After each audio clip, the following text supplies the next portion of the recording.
Kelompok kriminal bersenjata KKB di Papua dikabarkan mengalami kondisi yang semakin labil dari hari ke hari. Pasalnya, sosok yang diandalkan dalam melawan TNI Polri, satu persatu dikirim ke alam baka. Orang-orang berpengaruh di KKB itu terpaksa diambil tindakan tegas terukur, lantaran tindakan mereka telah melampaui ambang batas. Mereka tega secara kejam menghabisi prajurit TNI Polri juga warga sipil dengan alasan yang dicari-cari. Bahkan warga tak berdosa harus merenggang nyawa, hanya karena kebiadaban kelompok separatis tersebut. Atas kondisi masyarakat yang tak kondusif gegara ulah KKB itulah, aparat penegak hukum pun terpaksa mengambil tindakan tegas. Kala menemukan oknum yang bersikap dan bertindak anarkis, maka aparat tak akan segan-segan memberikan pelajaran. Bahkan jika melawan, maka dengan kewenangan yang dimiliki, aparat keamanan terpaksa menghadiahkan timah panas kepada yang bersangkutan. Itulah fakta yang terjadi selama ini, bahwa bila KKB tak henti melakukan tindakan kriminalitas, maka aparat TNI Polri pun terpaksa bertindak.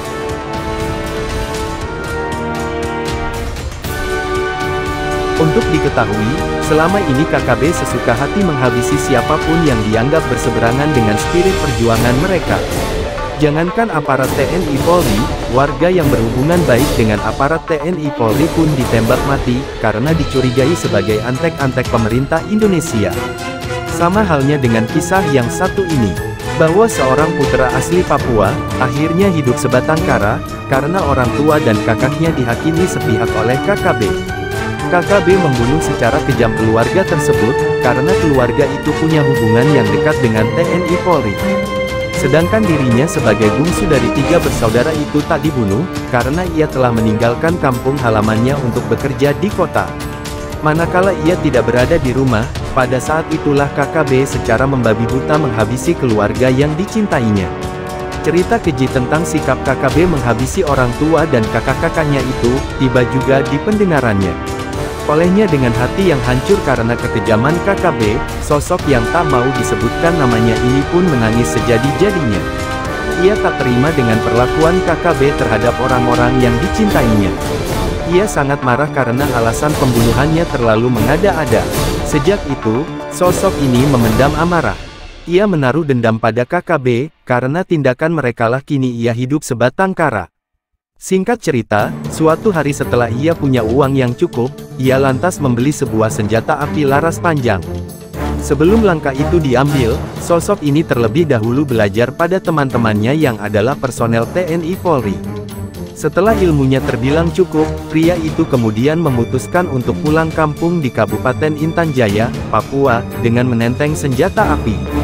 Mulai saat itu rencana balas dendam pun dibuat secara perlahan-lahan. Balas dendam itu ia rencanakan dengan hitungan yang amat cermat. Kisah ini kini viral di media sosial. Meski tak dibeberkan identitas pria tersebut, tetapi melalui video viral tersebut, semua rencana balas dendam dikupas tuntas. Awalnya, ketika hendak pulang ke kampung halaman, pria itu hanya membawa beberapa potong pakaian. Sedangkan senjata api miliknya disembunyikan dalam bungkusan pakaian. Saat memasuki kampung halamannya, mayoritas warga di kampung tersebut sudah tidak mengenalnya lagi. Situasi itu pun dimanfaatkan dengan mengumpulkan berbagai informasi mengenai cerita pembantaian KKB terhadap keluarganya. Setelah informasi berhasil dihimpun, ia pun mulai melangkah ke rencana berikutnya, yaitu bergabung dengan KKB. Bahkan ketika bergabung dengan anggota KKB, ia bertemu dengan sejumlah teman semasa kecil. Dari teman-temannya itulah ia mendapatkan semakin banyak cerita, tentang siapa-siapa saja oknum yang membunuh keluarganya. Hingga suatu hari, KKB merencanakan penyerangan ke pos keamanan, dengan semua skenario yang membahayakan TNI Polri. Para pelaku penyerangan adalah orang-orang yang dulunya menjadi algojo terhadap ayah, ibu dan kedua kakaknya. Melihat itu, ia pun menawarkan diri untuk bergabung ke dalam kelompok kecil tersebut. Bak Gayung bersambut, permintaannya dikabulkan hingga akhirnya ia diterjunkan ke medan tempur bersama orang-orang yang dibencinya. Semua anggota KKB termasuk teman-teman semasa kecilnya tak tahu sama sekali kalau ia sendiri punya misi khusus dalam operasi tersebut. Misi khusus itu, adalah menghabisi orang-orang yang dulunya menghabisi keluarga yang dicintainya. A ingin balas dendam, ingin membunuh dengan tangannya sendiri, orang-orang yang dulunya membunuh keluarganya. Makanya, kala turun ke medan laga, ia melangkah dengan sangat hati-hati. Maksudnya, agar tidak menimbulkan kecurigaan di kalangan teman-temannya. Apalagi saat itu, baik anggota maupun pimpinan KKB Intan Jaya, sama sekali tak tahu akan apa yang hendak dilakukannya di balik hutan belukar.